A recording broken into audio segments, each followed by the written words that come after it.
must die!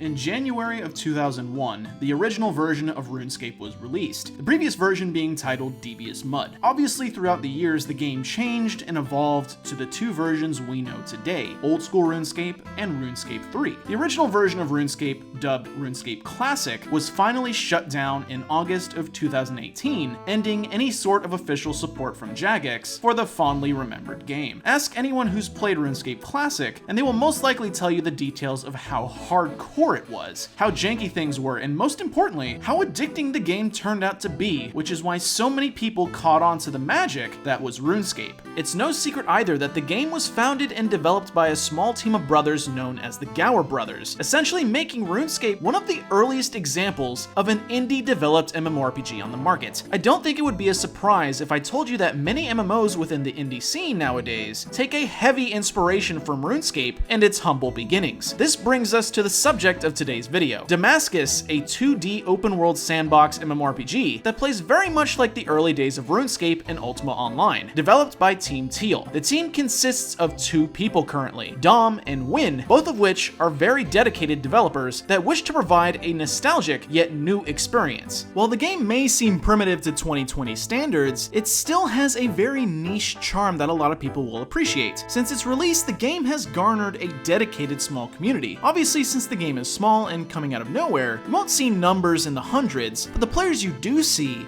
are all relatively friendly. Over the past week, I found myself putting so much time into this game, clocking in over 140 hours, which absolutely blew my mind. What possessed me to play such a small, simple-looking game? Was it the allure of something nostalgic that kept me coming back, like Ultima Online or Tibia? Whatever it was, I felt like I found something special and figured it was a perfect game to share. So is the new kid on the block, Damascus, worth playing? Let's check it out.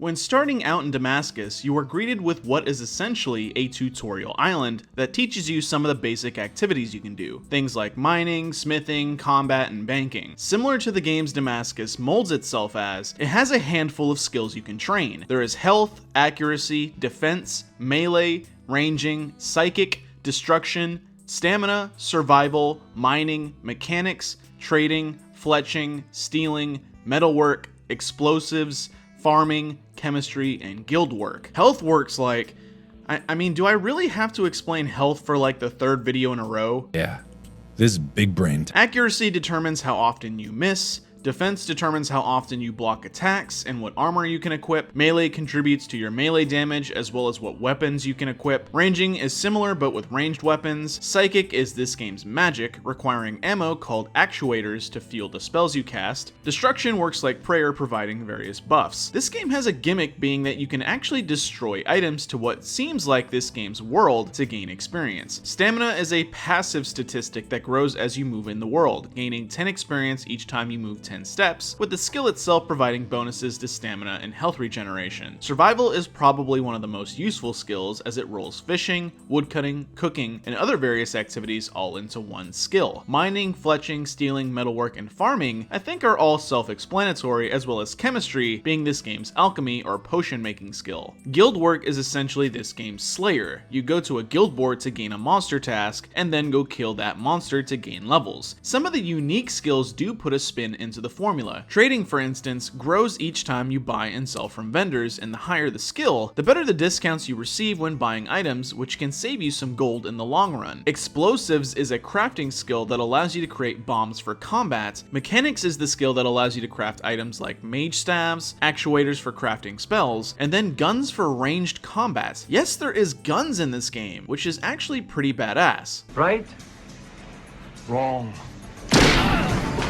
Combat in Damascus works in a semi-turn-based manner. Clicking an enemy will have you begin attacking it with your equipped weapon. Attacking occurs in intervals of time determined by your weapon speed. For instance, the dagger I wield is in increments of 1.5 seconds. Enemies also attack in increments of time. Knowing the attacking times, or ticks, between weapons can actually be beneficial since you can switch weapons on the fly as long as they are in your inventory to time more powerful attacks between weapons. Think of this like the way PvPers switch weapons during combat in RuneScape.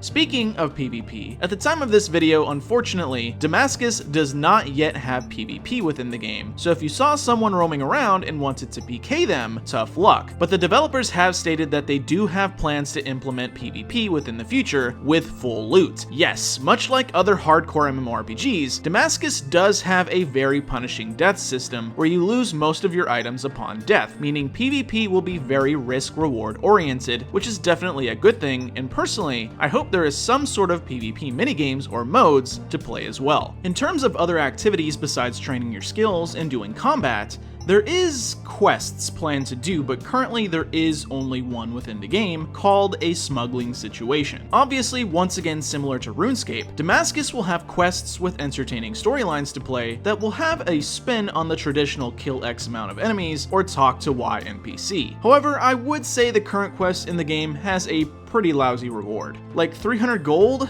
Come on, man. I want a hamburger? No, a cheeseburger. I want a hot dog? I want a milkshake? You'll get nothing and like it! Damascus has a pretty thriving economy as well currently. While there aren't a lot of players yet, there is still a lot of trading going on with some premium limited time items that are in-game that some special players have. For reference, there was an event that was hosted last weekend that had some limited time items that you could earn. Those items over time will accrue value because they can't be acquired anymore. Obviously, this is to mimic the RuneScape holiday items back in the day, and obviously they are all cosmetic in nature and provide no sort of bonuses. The one item that will cost a lot of money to trade for will ultimately be the beta cape, which as it sounds, was only earned if you played the beta, which regrettably I did not. I really wish I had a beta cape.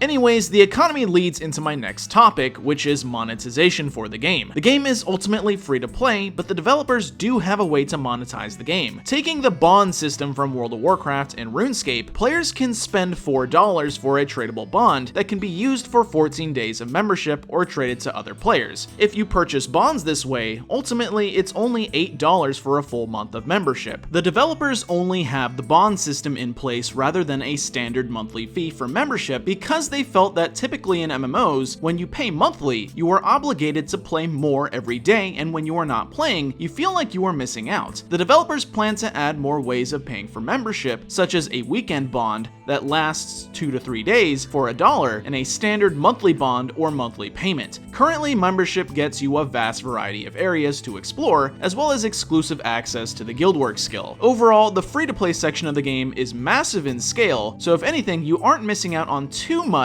just yet if you don't have membership, but remember, you can just earn it. This is a really good system to have for such a young game because, as I stated in my RuneScape videos, this encourages players to trade others and potentially just earn membership through gameplay, and if I'm being pretty honest, you can earn a bond in Damascus pretty easily. Some of the negatives I do want to bring up here is since the game was just released, there will definitely be bugs you run across, unfinished content, and in summary, just some weird shit. Like for instance, similar to splashing in RuneScape, people just sit tight and get hit by enemies all day because they get defense experience from it, and it's AFKable, and it's so freaking annoying to be walking in town and all you hear is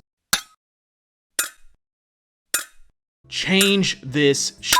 Oh, and some of the music isn't too memorable, but besides that, it's okay. And yeah, the graphics look like ass. Besides what we've talked about here, there isn't much else yet in the game. Everything is still very early in development, and for the most part, the community is probably the best aspect of the game. That and the competition for those who want to get the highest in the leaderboards. Currently, everyone is racing for the top spots, whether it be the top spot overall, or the first one to reach 99 in a skill. Other players are helping out the community and trying to find the best ways to train each said skill. The Discord for the game is definitely worth joining if you plan to play. Anyways, let's get to my overall thoughts. Damascus is free to play with an earnable membership program through its bond system. This is typically something you don't see in a new MMORPG, so it's nice to see it here. I don't think I have to convince anyone here that the game distinctly has a retro feel to it, especially with its graphics. If you like that hardcore retro experience, Damascus is for you. The community is competitive for sure, but more importantly, they are friendly. Hop on the Discord if you have any questions and someone will be quick to help you. The developers interact with the community a lot and seem like they really have a lot of dedication for the game. Lastly, the developers also plan to release content on a regular basis to keep players engaged with new content as much as possible. Unfortunately, since the game did just release, in terms of actual meaty content to dive into, there isn't anything just yet. There is some high-leveled content to explore for sure, but in terms of an end game, there is none yet. However, the developers did say one of the first major updates that the game will have is the game's first major boss. In the game's current state, there is no PvP